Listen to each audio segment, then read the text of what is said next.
오늘 설교 제목은 야곱의 인생 역전입니다. 창세기 28장 15절로 19절 말씀으로 오늘 하나님의 말씀을 선포하도록 하겠습니다. 야곱 하면은 가장 먼저 떠오르는 게 뭐가 있죠? 야곱 하면 떠오르는 거, 사기꾼 캐릭터. 그렇죠. 얄팍한 수법을 써가지고 자기가 원하는 것을 얻어내고자 모든 일을 다 했던, 형으로부터 장자권도 팥죽 곳으로 뺏어오고 아버지 이삭으로부터 장자에게 주는 금으로 축복을 속임수로, 그것도 자기가 축복을 뺏어버리는 그런 사기 캐릭터가 있잖아요. 하지만 야곱이 어느 한순간 그 삶이 완전히 바꿔져 버리게 되죠. 그렇죠? 그러한 야곱의 삶을 통해서 그 변화된 야곱이 어떻게 그렇게 인생 역전을 이뤄냈는지 오늘 말씀을 통해서 보도록 하겠습니다. 자, 먼저 이 지도를 보면은 맨 밑에 부분이 브엘세바, 이곳에서부터 하란까지 지금 형 에서를 속이고서 도망가는 길이고, 하란에서 또 20년간을 지내다가 쭉 다시 내려와서 헤브론까지 돌아오는 야곱의 인생 그 지도예요. 도망자부터 시작해가지고 다시 헤브론까지 돌아오는 그 길인데, 브엘세바에서 하란까지는 장장 그 길이가 900km. 그러니까 부산에서 평양까지의 거리죠. 그러니까 무리해서 걸어서 하루에 막 약 30km를 걷는다고 치면은 한 달 동안을 꼬박 밤낮으로 걸어가야 도착할 수 있는 그런 거리죠. 근데 그나마도 지금처럼 길이 잘 포장되어 있는 길이 아니고 순 돌밭이었단 말이에요. 샌들 신고 그런 돌밭 광야길을 걸어서 그 길을 가야 됐으니 얼마나 힘든 여정이었겠어요. 그리고 오늘 읽으신 본문은 브엘세바에서 베델까지 여기까지 와 있는 상태에서 하나님의 계시를 받는 그런 대목인 것이에요. 그 거리가 약 90km, 그러니까 한 3일간의 거리를 걸어간 상태였겠죠. 근데 야곱은 형 에서와는 달리 장막에 거하기를 좋아했던 사람이란 말이에요. 활동적인 사람은 아니었죠. 그랬던 사람이, 편하게 장막에만 지내던 사람이 광야에서 3일 길을 걸었다고 생각해 보세요. 앞으로도 많이 더 가야 되지만은 쉬운 일이 아니고 참 외롭고 쓸쓸하고 낙심되는 그런 순간이었을 거예요. 그 순간에 돌까지 베고 잤으니 얼마나 자신이 처량하게 느껴졌겠어요. 지금 오늘 읽으신 그 본문이 바로 그러한 대목이란 말이에요. 그리고 야곱이 도망자 신세로 도망갈 때 청년의 나이가 아니었어요. 야곱의 그때 나이 70대였어요. 그러니까 중년이죠. 지금으로 따지면은 70대면은 노년이지만은 야곱의 수명이 147세까지 살았으니까 그걸 따져보면 70세면은 중년의 나이죠. 중년의 나이가 되도록 그렇게 편하게 장막에 거하고 그렇게 살던 야곱이 이러한 지금 곤란한 지경에 빠져 있는 것이죠. 이러한 고난의 상황에서 야곱은 드디어 하나님을 만나게 돼요. 하나님을 만나기 이전에 야곱의 삶은 어땠죠? 안락한 삶만을 즐겼어요. 그리고 자기가 원하는 것은 다 차지하고자 하는 그런 이기적인 마음으로 살았고, 즉 영적인 장애가 있었다는 거예요. 여호와 하나님을 섬긴다 하면서도 여호와 하나님을 만난 적이 없어. 개인적으로 들어서 알고 있는 그 정도 수준밖에 안 됐단 말이에요. 하지만은 고난, 자기의 삶의 결과로 지금은 고난을 받았지만은 이 고난에 빠진 이 순간 하나님을 만났고, 그 만난 이후부터는 영적인 각성이 이루어진다는 거예요. 야곱의 삶에. 야곱이 그저 들어서 알고 있는, 축복해 주시는 하나님만 들어서 그 모든 축복권을 뺏으려고 자기의 꾀를 통해서 그 축복권을 뺏어왔지만은 진짜 하나님을 만난 적은 없었는데, 이 고난 가운데 하나님을 만나고 영적인 각성을 이루어지고, 그 결과 하나님께서 그 삶에 축복을 해주신다는 거죠. 참 축복이 임하는 것이죠, 그 삶에. 그래서 오늘 말씀 가운데서 야곱의 인생의 역전, 어떻게 야곱은 그 인생의 역전을 이뤄냈는지, 그리고 그 인생 역전이 어떻게 나의 것으로, 또 여러분들의 것으로 다가올 수 있는지 말씀 속으로 들어가도록 하겠습니다. 먼저 야곱같이 인생 역전을 이루려면은 하나님의 언약이 있어야 된다는 것이에요. 내가 너와 함께 있어 내가 어디로 가든지 너를 지키며 너를 이끌어 이 땅으로 돌아오게 할지라. 내가 내게 허락한 것을 다 이루기까지 너를 떠나지 아니하리라 하신지라. 이 광야에서 잠을 자다가 꿈에서 하나님을 만나고 계시를 받기 이전에, 언약 이전에 야곱은 어떤 삶이었죠? 자기 소견에 오른 삶. 그렇죠? 자기 멋대로 살았어요. 자기가 하고 싶은 대로. 자기가 갖고 싶은 걸 다 가졌어요. 사냥 갔다 와서 피곤하고 배고픈 형한테 살살 꼬셔가지고 팥죽 한 그릇으로 그 장자권을 뺏어왔잖아요. 뺏긴 애서도 문제지만은. 그렇죠?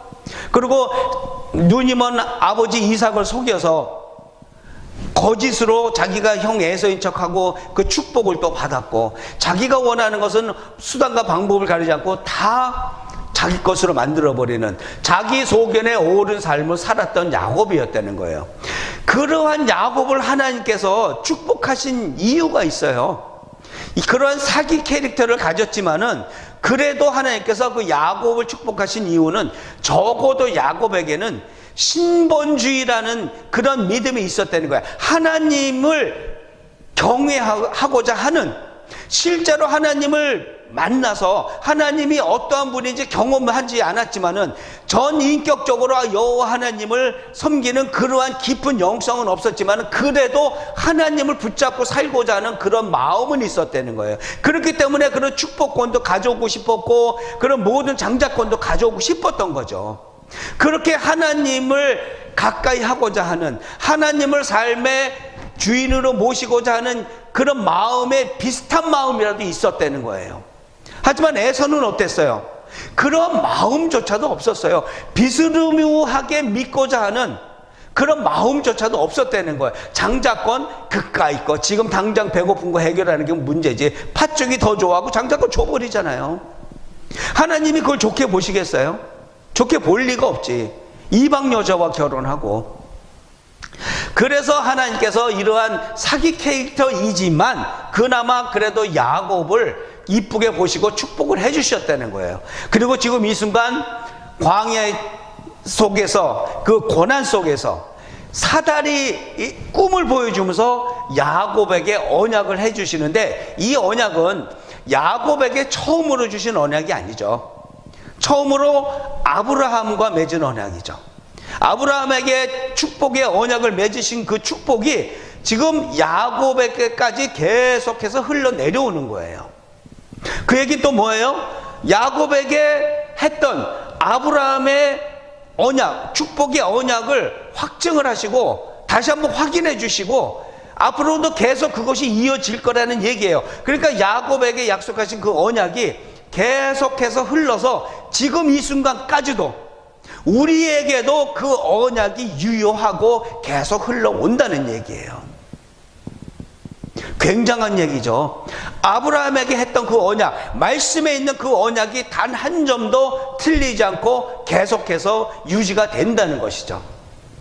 이제 야곱은 20년간의 객지 생활이 시작되는 거예요.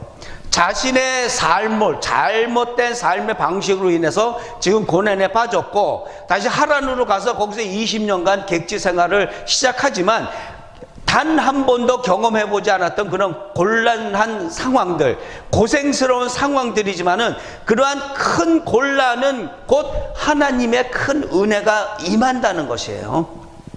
그러한 곤란한 상황, 그 고통스러운 상황에 하나님께서 역사하시고 은혜로 함께 하신다는 것, 고난 가운데 함께 하시는 그것이 바로 하나님의 은혜고 하나님의 약속이라는 거예요. 고아와 같이 내버려 두지 않으신다는 것이죠. 그래서 하나님께서 뭐라고 약속을 하세요? 내가 내게 허락한 것을 다 이루기까지 너를 떠나지 아니하리라 하신지라. 다 하나님의 뜻을, 하나님이 약속한 것을 다 이루실 때까지 떠나지 아니하리라 그랬어요. 실제로 하나님이 야곱과 이렇게 언약을 맺으신 이후로 야곱이 자신의 가족을 데리고 그 큰 부를 이루게 되죠. 또 12아들과 같이 돌아오게 되죠. 그런데 이 12아들이 곧 뭐예요? 이스라엘의 12지파를 형성하게 된단 말이에요. 얼마나 엄청난 일이 일어나고 있는 거예요. 그리고 130세의 야곱이 애굽으로 이주하게 되는데 형들에게 미움을 받은 요셉이 애굽의 총리가 되죠. 그래서 가뭄이 있고 그 여러 가지 일들을 통해서 결국은 자기 식솔들을 데리고 전부 애굽으로 이주하게 된단 말이에요. 130세 때. 그리고 애굽에서 살다가 147세에 야곱은 죽게 돼요. 그리고 나서 430년 후 요셉이 애굽에 들어가서 살고 그때부터 430년 후에 이스라엘 민족들이 출애굽을 하게 되죠. 애굽에서 나오게 된단 말이에요. 작은 그룹이었던 야곱의 가족, 그 종들, 그들이 애굽에 들어가서 지내면서 큰 민족을 이루었다는 것이란 말이에요. 이 430년 후의 출애굽은 하나님께서 예언하신 거예요. 그리고 예언의 성취가 이루어지는 것이죠. 창세기 15장 말씀에 내 자손은 4대 만에 이 땅으로 돌아오리니 이는 아모리 족속의 죄악이 아직 가득 차지 아니함이니라 하시더라. 하나님께서 아브라함에게 예언하신 거예요. 4대 만에 나오게 될 것이다. 그리고 실제로 출애굽기 12장 보면 어떻게 됐어요? 이스라엘 자손이 애굽에 거주한 지 430년이라 430년이 끝나는 그날에 여호와의 군대가 다 애굽 땅에서 나왔은즉 하나님께서 예언하신 그대로 이 출애굽 사건이 일어났다는 거예요. 그렇다면 뭐예요? 야곱이 살아온 그 모든 인생살이들은 그의 삶이 아니고 하나님의 언약이 진행 중인 삶이었다는 거예요. 하나님께서 주관하고 계시고 하나님께서 이끌고 가시는 하나님의 언약이 이루어져 가는 그러한 삶이었다는 것이죠. 그것이 바로 야곱의 삶이었단 말이에요. 그렇다면 지금 제가 여러분에게 묻겠습니다. 하나님의 약속을 받으셨습니까? 하나님의 언약을 받으신 분 손 들어보세요. 받으셨습니까? 아멘, 할렐루야. 하나님의 약속을 어떻게 받아요? 그런 분들이 대부분이에요. 하나님을 만난 적이 없는데 그게 문제란 말이에요. 그러면서 뭐라 그래요? 하나님 어디 있어요? 못 찾겠다 꾀꼬리. 어렸을 때 숨바꼭질 하다가 술래가 애들을 찾다가 못 찾으면 뭐라 그래요? 못 찾겠다 꾀꼬리. 그러면 어떻게 돼? 다시 순례하잖아요. 다 찾을 때까지. 많은 그리스도인들이 지금 부르짖는 게 그거예요. 못 찾겠다 꾀꼬리. 하나님이 어디 계신지 모르겠다. 하나님을 보고 싶은데, 만나고 싶은데 그 언약의 말씀을 내가 직접 듣고 내가 힘내서 이 구질구질한 삶에서 벗어나고 이 미천한 보잘것없는 믿음이 더욱더 강해지고 싶은데 하나님이 어디 있냐 이거예요. 못 찾겠다 꾀꼬리. 하나님. 그런데 하나님 어디 계세요? 하나님은 말씀이란 말이에요. 요한복음 1장 1절에 태초에 말씀이 계시니라. 이 말씀이 하나님과 함께 계셨으니 이 말씀은 곧 하나님이시니라. 말씀이 하나님이래잖아요. 우리 맨날 성경책 끼고 살잖아요. 성경책 읽잖아요. 매일 하나님과 만나고 있단 말이에요. 그런데 무슨 못 찾겠다 꾀꼬리라 그래요. 하나님이 거기 계시는데 말씀이 하나님이라 그러셨고 또 하나님의 약속은 뭐예요? 디모데후서 3장에 모든 성경은 하나님의 감동으로 된 것으로 교훈과 책망과 바르게 함과 의로 교육하기에 유익하니 모든 성경은 하나님의 감동으로 쓰여진 하나님의 약속이란 말이에요. 하나님의 말씀이 여기 있고 하나님의 언약이 바로 그 안에 있단 말이에요. 어디 딴 데 가서 찾아요? 못 찾지 당연히. 바로 여기 있는데 지금 이 시대에는 하나님이 우리 앞에 나타나실 필요가 없으세요. 왜냐? 하나님을 알 수 있는 모든 지식, 하나님의 뜻을 알 수 있는 모든 지혜가 하나님께로부터 주어졌기 때문에 뭘로? 하나님의 말씀으로. 이 성경 말씀만 가지고도 우리는 하나님을 우리의 수준 안에서, 수준 내에서 하나님을 알 수 있는 모든 지혜와 계시가 여기 다 있단 말이에요. 그 안에서 하나님을 만날 수가 있다는 것이죠. 우리가 엉뚱한 데 가서 하나님 못 찾겠다 꾀꼬리 그러고 부르짖고 있을 필요가 없다는 거죠. 히브리서 6장 말씀입니다. 우리가 간절히 원하는 것은 너희 각 사람이 동일한 부지런함을 나타내어 끝까지 소망의 풍성함에 이르러 게으르지 아니하고 믿음과 오래 참음으로 말미암아 약속들을 기업으로 받는 자들을 본받는 자가 되게 하려는 것이니라. 아멘. 제가 왜 이 말씀을 선택했냐면은 믿음과 오래 참음으로 약속들을 기업으로 받는 자들을 본받으시기 위해서 말씀드리는 겁니다. 이 말씀은 자살을 생각했던 저를 살려낸 말씀이에요. 제가 예수님이 누군지 모를 때 성경에 어떠한 내용이 있는지조차도 성경책을 만져본 적도 없고 저를 전도한 사람을 욕을 해서 쫓아내던 그러한 시절에 어느 날 갑자기 하나님이 나를 부르시기 위해서 그런 상황을 주셨겠죠. 한 번도 경험하지 못했던 야곱과 같이 상상조차 하지 못했던 그런 고난 속에 제가 빠졌을 때 저는 삶을 포기하고자 했었어요. 그러던 어느 날 교회에서 이 말씀이 적혀있는 엽서가 한 장이 왔었어요. 생전 처음 하나님의 말씀을 접해보지 않고 그 엽서를 받아보고 읽었던 순간 믿음과 오래 참음으로 약속들을 기업으로 받는 자들을 본받게 하소서요라는 그런 글귀가, 성경 글귀가 적혀있는 엽서를 받았을 때 저는 그 자리에서 2시간을 울었어요. 그 말씀을 붙잡고 혼자인 줄 알고 나 혼자 이 모든 상황을 헤쳐나가야 되는 줄 알고 너무도 버거워서 모든 것을 포기하고 싶었던 그 순간에 하나님께서 말씀으로 저에게 오셨던 거예요. 그 순간 제가 하나님을 만났던 거죠. 말씀을 통해서. 그래서부터 그때부터 지금까지 저는 오래 참으며 지금 이 자리에 서서 목사가 돼가지고 여러분들한테 하나님, 내가 만났던 하나님, 하나님이 나한테 주셨던 그 약속의 말씀들 여러분들한테 전하고 증거하고 있는 겁니다. 오래 참으세요. 어떠한 고난의 순간이 있든지 하나님께서는 우리와 함께 하시고 우리의 삶을 이끌어가는 줄 믿으시고 오래 참고 그 참음으로 기업을 선물로 받은 그 믿음의 선진들의 그 상, 여러분들의 상이 되시도록 이겨내시고 참아내시기 바랍니다. 하나님의 약속을 붙드시기 바랍니다. 하나님의 약속만이 우리의 힘이에요. 하나님의 약속을 붙들고 그 약속을 믿는 것이 우리들의 이 곤란한 삶, 이 고단한 삶의 인생의 역전을 이뤄내는 시작점인 것을 믿으시기 바랍니다. 아멘.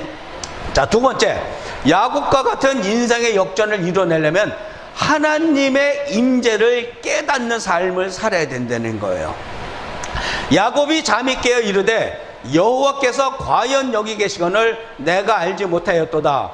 이에 두려워하여 이르되 두렵도다 이곳이요 이것은 다름 아닌 하나님의 집이요 이는 하늘의 문이로다 하고, 야곱이 뭐라 그래요? 꿈꾸고 나서 하나님이 여기 계셨었는데 내가 알지 못했다는 거예요. 하나님은 항상 거기 계셨는데 내가 알지 못했다는 거죠. 이 광야에서의 하나님과의 만남, 하나님이 그 광야 그 자리에만 계셨을까요? 아니죠. 야곱이 그곳에서, 루스라는 곳에서 그 광야에서 잠을 자다가 하나님을 계시 가운데 만났지만은 하나님이 거기만 계신 게 아니죠. 하나님은 어디에도 계시는데 임재하심을 느끼지 못하는 삶을 살았기 때문에 야곱은 자신이 주인이 돼서 자기 소견에 옳은 대로 사는 삶을 살았다는 거예요. 무슨 얘기예요? 하나님은 항상 야곱을 지켜보시고 야곱과 동행하셨지만은 야곱은 그걸 못 느꼈기 때문에 자기 꾀를 통해서 장자권도 뺏어오고 축복권도 뺏어오고 그런 삶을 살았다는 거예요. 하나님이 계신 줄 모르니까, 하나님이 살아계시고 하나님께서 동행하신 걸 모르니까, 그걸 느낄 수가 없으니까 그러한 막된 삶을 살게 됐던 것이죠. 그러한 모든 꾀, 장자권도 뺏어오고 축복권도 뺏어오고 싶었던 그 모든 것은 그럴 수밖에 없었던 것이 미래에 대한 불안감과 두려움이 있었기 때문에 그런 모든 축복을 자기가 받고 싶었던 거예요. 그런 것이 없으면 자기의 삶이 별 볼 일 없어질 것 같으니까 더 나은 삶, 더 복된 삶, 더 풍요로운 삶을 살기 위해서 그 축복권, 장자권을 다 자기가 가져왔잖아요. 미래에 대한 불안감이 없으면 그걸 왜 찾고자 했겠어요? 미래에 대한 불안감과 두려움이 있기 때문에 그걸 다 끌어모으려고 그랬잖아요. 그것이 바로 야곱의 생각이었다는 거예요. 그것은 바로 자기가 자기 자신의 삶의 중심이 되어서 산 이기적인 삶이었다는 것이죠. 왜? 하나님이 함께 계신 걸 모르니까. 하나님은 항상 계셨는데 그걸 느끼지 못하니까 이러한 불안과 두려움에 쌓여서 이기적인 삶을 살 수밖에 없었다는 것이죠. 근데 지금 하나님을 만난 이유는 뭐라 그래요? 이에 두려워하여 이르되 두렵도다 이곳이요 이것은 다름 아닌 하나님의 집이요 이는 하늘의 문이로다 하고 그랬어요. 야곱이 드디어 깨달았죠. 야곱이 깨달은 게 뭐예요? 편만한 하나님의 인재, 하나님은 어디든 계시는 하나님이라는 것, 항상 나와 함께 계셨다는 것, 그것을 깨달았단 말이에요. 그러면 야곱의 두려움은 무슨 두려움이에요? 지금 말씀에 두렵도다 이곳이요 그랬는데 이것은 공포심이 아니에요. 어떤 흉측한 대상을 봐서 느끼는 그런 공포감이 아니고 롤러코스터를 타가지고 떨어질까봐 두려운 그런 두려움이 아니고 어떤 두려움이에요? 과거에 대한 자기 자신의 삶을 바라보게 되니까 하나님 앞에서 그것이 너무도 부끄럽고 전지전능하시고 그 위대하신 천지를 창조하신 하나님을 직접 만나보게 되니까 그 앞에서 경외심을 갖는 거예요. 공포가 아니고. 여기서 말하는 두려움은 바로 그거란 말이에요. 하나님이 임재하신 것을 느끼는 순간, 하나님이 항상 나와 함께 계신다는 것을 알고 깨닫는 순간 우리의 생각이 변화가 되고, 우리의 생각이 변화가 되면은 우리의 삶이 변화될 수밖에 없는 거예요. 그렇기 때문에 우리가 삶의 역전을 이루어내려면은 하나님께서 우리와 함께 하시고 항상 임재해 계시는 그러한 하나님이라는 것을 우리가 깨닫고 또 느껴야 하는 것이죠. 믿고 맡기는 삶이라는 것이 말처럼 그렇게 쉽지는 않아요. 하지만 이 그림을 한번 보세요. 풍랑 속에 예수님께서 그 배에 조종키죠. 이걸 딱 잡고 있는데 그 주변에 있는 사람들은 이 거센 풍랑 속에서도 누구도 하나 당황한 표정이 없어요. 당황한 기색이 없어요. 왜냐? 예수님께서 다 몰고 가시기 때문에. 예수님만 믿고 의지하는 삶은 바로 이러한 삶이에요. 이게 무슨 얘기예요? 우리들이 예수님을 우리 삶의 주인으로 우리 삶의 가운데 모시고 살아가고 동행하는 삶이라도 평안한 삶은 아니라는 거예요. 예수님을 우리 삶의 주인으로 모시고 사는 삶도 이런 폭풍이 일어날 수 있지만 우리는 폭풍 속에 평안할 수 있는 그런 주님의 자녀라는 거예요. 그게 틀린 거예요. 삶의 고난은 올 수 있어요. 비바람 칠 수 있고 천둥번개 칠 수 있어요. 하지만 우리가 다른 점은 세상 사람들과 같이 당황하지 않고 두려워하지 않을 수 있는 것, 예수님께서 우리의 삶을 인도해 가신다는 것, 이끌고 가신다는 걸 믿고 맡겼기 때문에 우리는 두려워하지 않을 수 있고 평안할 수 있다는 것이죠. 그것이 바로 임재를 느끼는 삶이에요. 하나님께서 우리의 삶에 실제로 임재해 계시고 코람되어 우리의 삶이 모두 하나님 앞에서 이루어지는 삶이라는 것을 믿는다면은, 그렇게 깨닫고 느꼈다면은 우리가 두려워할 수 있는 것은 아무것도 없죠. 그렇다면 우리는 두려움을 이기는 삶을 살 수가 있다는 거예요. 승리자의 삶을 살 수가 있다는 것이죠. 시편 18절 말씀이에요. 나의 하나님이신 여호와여, 내가 주를 사랑하나이다. 여호와는 나의 반석이시요 나의 요새시요 나를 건지시는 이시요 나의 하나님이시요 내가 그 안에 피할 나의 바위시요 나의 방패시요 나의 구원의 뿌리시요 나의 산성이로다. 뭐가 더 필요해요? 뭐가 더 필요해요? 하나님께서 나의 하나님이시면은 그 모든 것도 어떠한 것도 문제가 될 수가 없다는 것이에요. 하나님의 임재하심이란 뜻은, 우리의 삶에 하나님이 임재하신다는 것은 우리에게 세상을 이기는 능력이 주어진다는 것이에요. 나의 능력이 아니지만 나의 삶을 이끌고 가시는 주님의 능력으로 우리가 승리자의 삶을 살 수가 있다는 것이죠. 하나님의 임재를 느끼시기 바랍니다. 기도하시고 말씀 가운데 하나님을 만나시고 하나님이 우리의 삶 속에 깊이 관여하시고 우리의 삶을 이끌고 가신다는 걸 느끼시고 깨달으시고 믿으시기 바랍니다. 그 임재하심을 믿으면 세상을 이기는 능력이 우리에게 주어지고 우리는 승리자의 삶을 살 줄 믿습니다. 아멘. 자, 세 번째, 야곱과 같이 역전의 삶을 살려면은 행동하는 믿음을 갖춰야 된다는 거예요. 야곱이 아침에 일찍 일어나 베개로 삼았던 돌을 가져다가 기둥으로 세우고 그 위에 기름을 붓고 그곳 이름을 베델이라 하였더라. 이 성의 옛 이름은 루스더라. 자, 야곱이 지금 꿈을 꾸고서 바로 일어났죠. 아침 일찍이 일어나서 가장 먼저 한 게 뭐예요? 돌베개, 베고, 그 광야에서 베고 자던 돌베개. 갑자기 궁금한 생각나네. 그때 찬 바닥에서 찬 돌을 베고 자는데 입이 돌아가지가 않았어. 그것도 하나님의 은혜죠. 자, 고난의 상징이란 말이에요. 이 베고 자던 돌을 야곱이 하나님을 만나고 나서 가장 먼저 한 것이 뭐냐면은 그 돌로 기둥을 세웠어. 야곱이 베고 자던 돌베개는 야곱의 현실이 얼마만큼 고난한 상황이었다는 것을 나타내 주는 거예요. 장막에 지내길 편하게 좋아했던 야곱, 그렇죠? 형 에서와 같이 그렇게 산으로 들러 사냥 다니는 거 싫어했어요.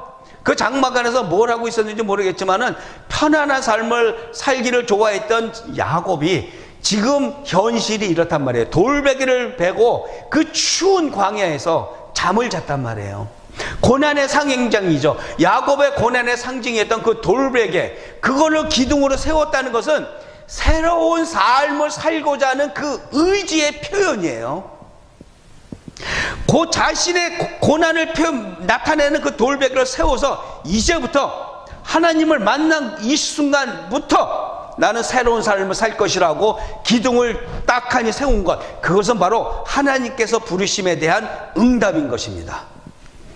고난 가운데 주저앉아 있을 수가 없어요. 우리는 하나님께서 실제로 우리와 함께 하시고 나의 하나님이신 걸 믿는다면 어떠한 고난이 내 삶에 닥쳐 있더라도 우리는 거기서 주저앉아 있을 수가 없어요. 그 돌베개를 그냥 베개로 삼고 있을 수가 없어요. 고난 이렇게 세워서 기둥을 세우고 하나님의 부르심에 응답해야 되는 것이죠. 또 기름 부은 건 뭐예요? 이 기름은 여행자가 광야를 여행하는 그 여행자가 반드시 지참해야 될 굉장히 중요한 지참품이죠. 즉 뭐냐 하면은 광야가 춥다고 그랬죠. 저체온증으로 죽을 수도 있어요. 사막 지역이지만은 낮에는 덥지만은 밤에는 굉장히 추워요. 그렇기 때문에 여행자들이 광야길을 오랫동안 여행을 할 때는 반드시 기름을 지참하는데 그 기름은 치료약으로도 쓰이고 또 불을 붙일 때 그 기름을 부으면 더 잘 타게 되겠죠. 여러 용도로 쓰이는 아주 중요한 지참품이란 말이에요. 야곱은 지금 여기에 3일밖에 안 왔어요. 그런데 하란까지 며칠이 걸린다고요? 30일 걸린다 그랬어요. 그러면 27일간을 더 가야 돼요. 근데 그 27일간에 있을 모든 위험한 상황 같은 거 신경 안 써. 자기가 가지고 있던 그 기름을 자기의 새로운 삶에 대한 의지의 표현으로 세운 그 기둥 위에 그 기름을 붓는단 말이에요. 그것은 바로 하나님에 대한 헌신이었던 것이죠.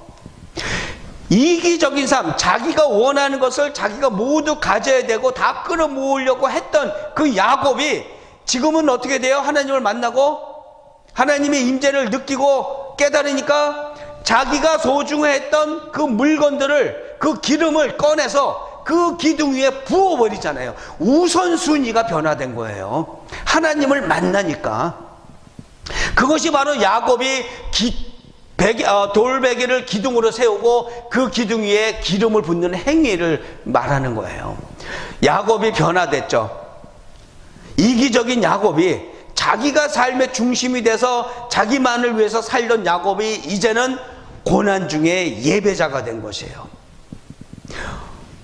이 자리, 야곱이 지금 돌기둥을 세우고 기름을 붓고 하나님한테 헌신을 한 그 자리는 바로 베델이 된 것이에요. 루스였지만 그곳이 베델, 하나님의 집. 베델이란 뜻은 하나님의 집이란 말이에요. 베델이라 하였다, 이름을 지은 것이죠. 루스라는 그 곳을, 광야에 보잘것없는 평범한 그 지역 이름 루스를 베델이라 이름을 지었다 그랬어요. 그곳 이름을 베델이라 하였더라. 이 성의 옛 이름은 루스더라.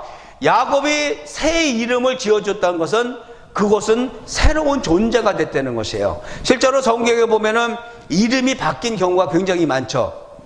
누가 있죠? 대표적인 인물이 시몬 베드로. 시몬이었지만은 베드로로 이름이 바뀌면서 물고기를 낚는 어부에서 사람을 낚는 어부로 변화가 됐잖아요. 예수님의 제자로서 삶을 살아갔잖아요. 또 바울은 어때요?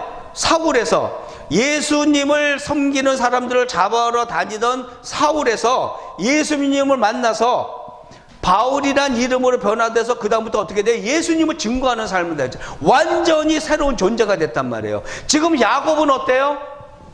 야곱이었지만 훗날 뭘로 이름이 바뀌어요? 이스라엘로 바뀌잖아요.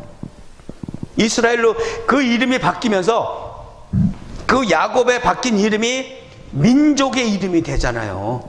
한번 상상해 보세요. 어느 날 하나님이 제 앞에 오셔가지고 홍 목사야, 이제부터 너의 이름을 홍 목사가 아니고 대한민국이라고 지어주느라 하고 좀 지나 보니까 우리 민족의 이름이 대한민국이 됐어요. 얼마나 영광스러워요. 저는 만약 그런 일이 있다면은 그거랑 똑같은 거예요. 야곱에게 이스라엘이라는 이름을 지어주고 그 야곱에게서 12지파가 생기고 그 12지파로부터 민족의 형성이 되고 그 민족의 이름이 이스라엘이 된다는 거예요. 완전히 새로운 존재로 변화된 것이죠.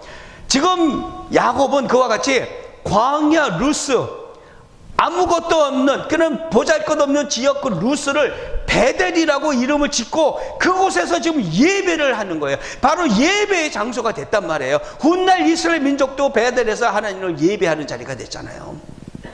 그러한 엄청난 일을 지금 야곱은 하고 있는 것이죠. 이러한 야곱의 결단과 자기 믿음대로 행한, 돌베개를 세우고 거기에 기름을 붓고 하나님의 집이라고 이름을 짓는 이 야곱의 행함, 그것으로 통해서 바로 야곱이 축복의 통로가 됐다는 것이에요. 이스라엘 모든 민족의 축복의 통로, 지금 우리 모든 그리스도인들의 축복의 통로가 된다는 것이죠. 여러분들도 역전승 바라십니까? 지금까지 살아왔던 그 모든 삶에서 어떠한 삶을 살아왔건 잊어버리고 싶었던 그 모든 실패의 기억들, 그 모든 상처들, 그걸 떨궈내고 승리자의 삶, 역전의 삶을 바라지 않는 사람은 없을 거예요. 그러한 역전승을 바란다면은 말씀으로 돌아가시기 바랍니다. 말씀으로 돌아가셔서 말씀을 보세요. 하나님이 우리에게 주신 그 모든 말씀과 약속의 말씀은 승리의 말씀을 주셨어요.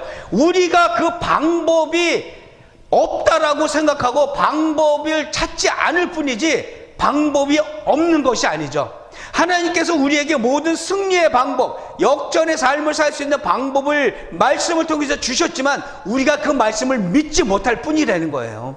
방법은 있는데 우리가 믿지 못하는 것, 그게 문제라는 것이지 하나님의 말씀이 문제가 있다는 것이 아니죠. 말씀으로 돌아가시기 바랍니다. 그리고 그 말씀 안에 있는 그 모든 승리의 약속을 믿으시기 바랍니다. 왜 믿어야 돼요? 믿음의 선조들이, 믿음의 선진들이 단 한 번도 실패한 적이 없어요. 그들이 믿었으니까. 하나님의 능력으로 모두 성공적인 삶, 승리자의 삶을 살아냈다는 거예요. 로마서 5장 말씀입니다. 다만 이뿐 아니라 우리가 환난 중에도 즐거워하나니 이는 환난은 인내를, 인내는 연단을, 연단은 소망을 이루는 줄 알미로다. 아멘. 고난, 우리가 겪었던 고난, 지금 겪고 있는 고난, 앞으로 겪을 그 모든 고난은 그저 고난으로 끝나는 게 아니에요. 큰 고난이 있을수록 큰 은혜가 있다고 그랬죠. 고난이라고 쓰고 우리가 읽을 때는 축복이라고 읽어야 되는 것이죠. 왜냐? 고난의 다른 이름은 바로 축복이기 때문에 그 고난 가운데 무릎 꿇지 마세요. 여러분들이 말씀에 들어가서 말씀에서 찾은 그 모든 약속의 말씀을 믿고 그 믿은 대로 행하시기 바랍니다. 곧 여러분들의 삶, 루스가 하나님의 집 베델로 역전되는 줄 믿으시기 바랍니다. 아멘. 예수 그리스도께서 이 땅에 오셔서 십자가에서 역전승을 이뤄내셨죠. 많은 사람들은 예수 그리스도를 조롱을 했어요. 가시면류관을 머리에 씌우고 침을 뱉고 채찍질하고 조롱하면서 십자가에 달린 예수를 네가 하나님의 아들이거든 그 십자가에서 스스로 내려오라고까지 조롱을 했죠. 그때까지만 해도 사람들은 몰랐어요. 예수 그리스도는 그저 패배자로서 죄인으로서 십자가에서 죽는 줄 알고 있었죠. 하지만 예수 그리스도는 부활하시고 다시 우리에게 오셨죠. 모든 그 과정은 사탄의 간계를, 그러한 괴계를 무너뜨리는 그런 사역이었던 것입니다. 예수님께서는 실패하시고 패배자로서 죄인으로서 십자가에서 죽으신 것이 아니고 우리를 파멸로 이끌고 가려는 그런 마귀의 모든 계략을 무너뜨린 역전승을 이뤄내신 십자가의 죽음이신 것입니다. 복음의 능력으로 역전하시기 바랍니다. 예수 그리스도께서 십자가에서 죽으시면서 우리의 모든 인생의 문제를 해결하셨습니다. 그 복음을 믿는 우리에게도 그 능력이 있는 줄 믿으시고 지금까지 잃어버렸던 그 모든 능력들 되찾으시고 그 복음의 능력으로 우리의 삶을 승리자의 삶으로 역전시켜 나가시기 바랍니다. 그러기 위해서 하나님의 약속을 붙드시는 모든 분들이 되시기를 축원합니다. 하나님의 약속을 굳게 붙들고 그것을 믿는 것이 역전의 시작점인 줄 믿으시고 실패함 없이 하나님의 약속을 붙들고 모두가 승리하는 그런 삶을 사시기를 축원합니다. 또 하나님의 임재하심을 느끼고 깨달으시기 바랍니다. 하나님의 임재하심을 믿는다면은 이 세상의 어떠한 도전도 우리는 이겨낼 수 있는 능력이 임하는 줄 믿으시기 바랍니다. 우리는 패배자가 아니에요. 우리는 그 자리에 널브러져 앉아있는 그런 패배자가 아니라는 거예요. 하나님이 임재하신다는 것은 우리에게 능력으로 임재하신다는 것이에요. 그것을 믿고 하나님을 의지해서 이 세상 그 모든 도전을 이기시기 바랍니다. 또한 믿음대로 행하시는 주님의 자녀들 되시기 바랍니다. 여러분들의 삶, 그 모든 고난의 삶이 루스가 베들로 변화되듯이 승리자의 삶으로 역전하시게 되는 그러한 복된 주님의 자녀들 되시기를 축원합니다. 우리 같이 기도하겠습니다.